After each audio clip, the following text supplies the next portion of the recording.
सोनम हर रोज अपने माता पिता और दादी को खाना खिलाने के लिए उतावली रहती थी।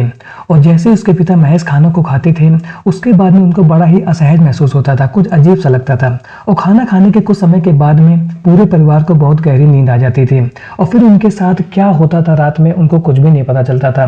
अगली सुबह जब वो उठते थे तो ऐसा लगता था कि रात हुई और खत्म हो गई। और ये महीनों से उनके साथ में हो रहा था। और कुछ दिनों के बाद में जब महेश को ऐसा लगता है कि कुछ तो गलत हो रहा है हमारे साथ में, कि खाना खाने के बाद में ऐसा क्यों लगता है कि कुछ अजीब सा महसूस हो रहा है और भयंकर नींद आने लगती है, ऐसा कौन कर रहा है घर में।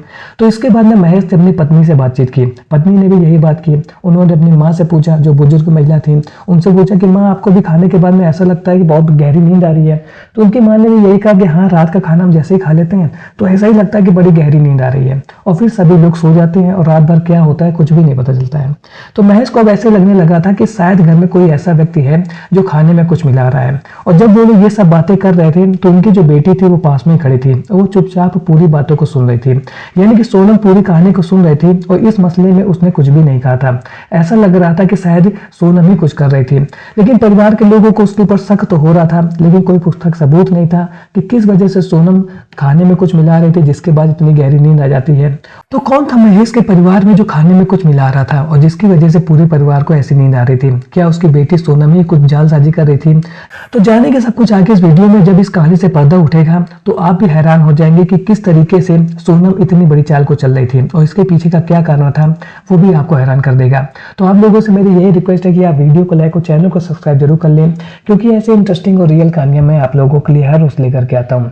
तो चलिए वीडियो को शुरू करते हैं विस्तार से। गोरखपुर का रहने वाला महेश मुंबई में रहकर के पेंटिंग का काम करता है। उसके परिवार में उसकी बेटी सोनम है, पत्नी और एक बुजुर्ग माँ है, और ये सभी लोग गोरखपुर में रहते हैं। लगभग 1 महीने पहले वो मुंबई से वापस गोरखपुर आया था और वो घर पर रह रहा था। घर में उसने इस बात को नोटिस किया था, जो उसकी बेटी सोनम है वो अक्सर फोन पर बातचीत करती रहती है और उससे कुछ पूछो तो कुछ बताती नहीं है, गुमसुम सी रहती है, यानी कि बिल्कुल अपने आप को बिजी दिखाती है। और ज्यादातर वो घर से बाहर रहने की कोशिश करती है। घर से बाहर निकल जाएगी, ये बोलेगी कि मैं सहेली से मिलने जा रही हूँ, और 2-2 3-3 घंटे तक घर से बाहर रहती है। इस तरीके से जो सोनम का व्यवहार चल रहा था उसको लेकर के पिता महेश उससे बहुत ज्यादा दुखी थे और उन्होंने एक दिन अपनी बेटी को टोका कि तुम कहाँ घर से बाहर इतने लंबे समय के लिए चली जाती हो, घर में किसी को कुछ मालूम नहीं रहता है, तुम ये सब क्या कर रही हो। मैं तुमको हिदायत दे रहा हूँ कि आज से तुम घर से बाहर नहीं जाओगी, और यदि बाहर जाओगी तो घर वालों को बता के जाओगी कि कब तुम वापस आ रही हो। और इस तरीके से रिस्ट्रिक्शन वो अपनी बेटी सोनम के ऊपर लगाते हैं। कुछ समय तक घर में सब कुछ ठीक चलता है और इसके बाद में महेश को ऐसा एहसास होता है कि रात में जैसे ही वो लोग खाना खा लेते हैं तो खाना खाने के बाद में उनको बड़ी गहरी नींद आती है और परिवार के लोग सभी सो जाते हैं। और रात में उनके साथ क्या होता है, कौन रात में उठा कौन नहीं उठा, इसके बारे में किसी को कुछ भी अंदाजा नहीं है कि क्या हो रहा है घर में। और ये सिलसिला काफी दिन से चल रहा था। महेश ने ये बात अपनी पत्नी से जब जिक्र किया, अपनी माँ से पूछा, तो उन लोगों ने यही बात की और फिर उन लोगों ने यह प्लान बताया कि हमें इस बात का पता लगाना है कि इस घटना को अंजाम कौन दे रहा है, यानी कि खाने में कोई ना कोई कुछ तो कुछ मिला रहा है और इसके पीछे का कोई कारण जरूर होगा, क्योंकि हम लोग जब गहरी नींद में सो जाते हैं तो हमारे घर में कहीं कोई आता तो नहीं है। क्योंकि उनको अपनी बेटी सोनम के ऊपर बहुत ज्यादा शक हो रहा था, क्योंकि वो जिस तरीके की हरकतें कर रही थी वो शक का कारण भी बन रहा था। और इसी बीच में दिन आता है 3 जनवरी 2026 का। रात में खाने का समय होता है। सोनम बहुत ज्यादा उतावली थी अपने परिवार वालों को रात का खाना परोसने के लिए। उसने खाना परसा भी, लेकिन यहाँ पर महेश ने अपनी पत्नी के साथ में मिल करके खाना नहीं खाया, बल्कि अपने कमरे में ही थाली को छुपा लिया कि ऐसा लगे कि हमने खाना खा लिया है। और फिर वो लोग सोने का नाटक करने लगे। और इसी बीच में टाइम आता है रात के 11:30 बजे के आसपास। घर में अचानक से हलचल होती है। उनको ऐसा लगता है कि किसी ने घर का दरवाजा खोला है। वो लोग चुपके से उठ करके देखते हैं तो सोनम घर से बाहर जा रही थी। उन्होंने सोनम को टोका नहीं, उसको जाने दिया, उसका पीछा करते रहे। जैसे ही वो लोग लगभग घर से अपने 200 मीटर की दूरी पर पहुंचे थे, सोनम पास के रहने वाले एक लड़के के घर में जाती है। लड़का गेट खोलता है और वो सोनम को कमरे के अंदर कर लेता है। कुछ देर तक पिता बाहर वेट करते हैं और वो लोग देखते हैं कि सोनम कहीं बाहर तो नहीं आएगी। लगभग 15-20 मिनट हो जाता है, सोनम घर से बाहर नहीं आती है। और इसके बाद वहां पर महेश शोर मचाते हैं। उनकी पत्नी वहीं पर मौजूद थी और गांव वालों को इकट्ठा करते हैं। जब वो अपनी बेटी को आवाज देते हैं और गांव वाले वहां पर इकट्ठा हो चुके थे, तो यहाँ पर वो युवक जैसे ही कमरा खोलता है तो वो लोग रंगे हाथ अपनी बेटी को उस युवक के साथ में पकड़ लेते हैं। और इसके बाद अगले दिन पंचायत होती है गाँव में।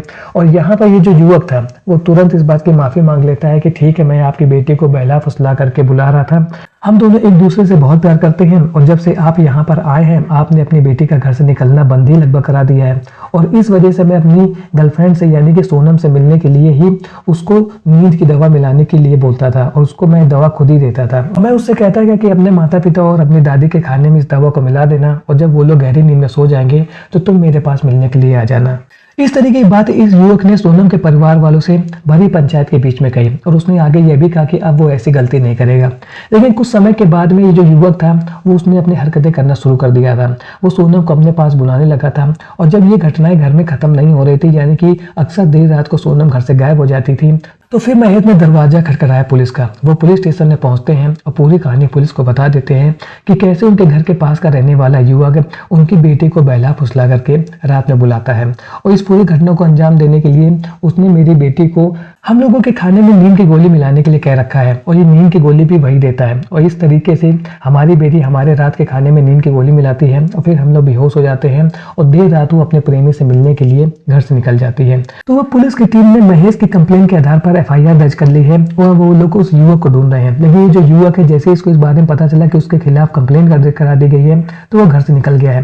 लेकिन दूसरी बात यह है कि ये जो लड़का लड़की है वो दोनों एक ही समाज को बिलोंग करते हैं और अब ऐसा लग रहा है पुलिस को कि वो आने वाले समय में जब इनकी हरकतें नहीं रुकेगी तो शायद वो इन दोनों की शादी करा देगी। लेकिन यहाँ पर सोनम ने अपने प्रेमी से मिलने के लिए जिस तरीके की हरकत की है उसको देखने के बाद में सभी लोग हैरान हैं कि कैसे वो दवा का इस्तेमाल करके अपने परिवार वालों को बेहोश कर रही थी और फिर अपने बॉयफ्रेंड से मिलने के लिए जा रही थी। यदि यहाँ पर कुछ अनहोनी हो जाती तो इसकी जिम्मेदारी कौन लेता। लेकिन सोनम इस बात का बिल्कुल भी केयर नहीं कर रही थी और वो लगातार इस तरीके की घटना को अपने घर में ही अंजाम दे रही थी। तो यहाँ पर किसकी गलती है, सोनम की गलती है या उस युवक की गलती है? आप लोग कमेंट सेक्शन में जरूर बताएं। मिलता हूँ ऐसे एक और नए इंटरेस्टिंग वीडियो में, तब तक के लिए थैंक्स फॉर वॉचिंग।